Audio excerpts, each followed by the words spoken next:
محمد رسول الله صلی الله علیه وسلم فرمایي او خاص کر خويندو تاسو ته ویم د حدیث تاسو په غور باندې واورئ. رسول الله مبارک وسلم فرمایي چې لعن الله الواصلة والمستوصلة والواشمة والمستوشمة. په څلورو ښځو باندې د الله لعنت دی. څلورو ښځو باندې لعنت د الله دی. کمه یو هغه ښځه ده چې واصله ده، پارلره ده. پارلره د پارلر دا کار دوه قسمه دی. په پارلره ښځه باندې د الله لعنت دی. کومه پارلره؟ هغه پارلره چې هغه خلکو له دا ویښته مصنوعي ویښته ورله لګوي د دې لپاره چې غټ ښکاره کېږي چې خلک ورته ګوري. دا قسمه قسم شیمپان نن سبا خلک لګوي چې ویښته مې غټ شي. داسې قسمه روزګار که څوک کوي، داسې قسمه شیمپوان خرڅوي یا داسې قسمه پارلره ده، زنانه ده چې هغه خلکو له مصنوعي ویښته لګوي. یو خو داسې ویښته دي چې بیخي نشته، دا لګول جایز دي. زنانه د ویښتې بیخي واړه دي، بدې ښکاري، ادې ولګوي چې ښه ښکاره کېږي پکې.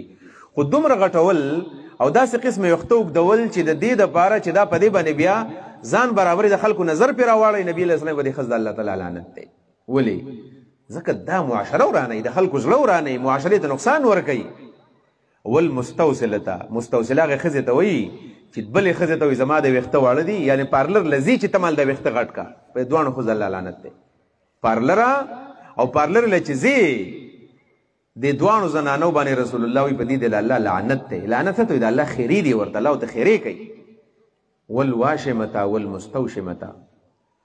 واشمه چاته وایي؟ واشمه هغه دلته خو دا رواج نشته دی، خو هندوانو کې دا رواج ډېر زیات دی، اگر چې بعضې زنانه هم کوي. هغه زنانه چې دا خالونه لګوي په دې پوزه باندې، په زنه باندې، په تندي باندې خلکو له داغونه لګوي، داغونه خالونه لګوي، زخمي یې کي، بیا ورته دننه رانجو یا توره صحیح ور واچي یا تور رنګ، د ډېر عمر پورې دا بیا ښکاري. بس هندو زنانه به تاسو لیدلې وي. الواشمه. نو کومه ښځه چې دا پارلره ده او خلکو له دا قسمه اعمال کوي، نو دې هم د الله نه دی. والمستوشمة، مستوشمه هغې ښځې ته و چې دا لاړه شي چې ما له دا ولګوه. څلورو ښځو الله لعنت دی.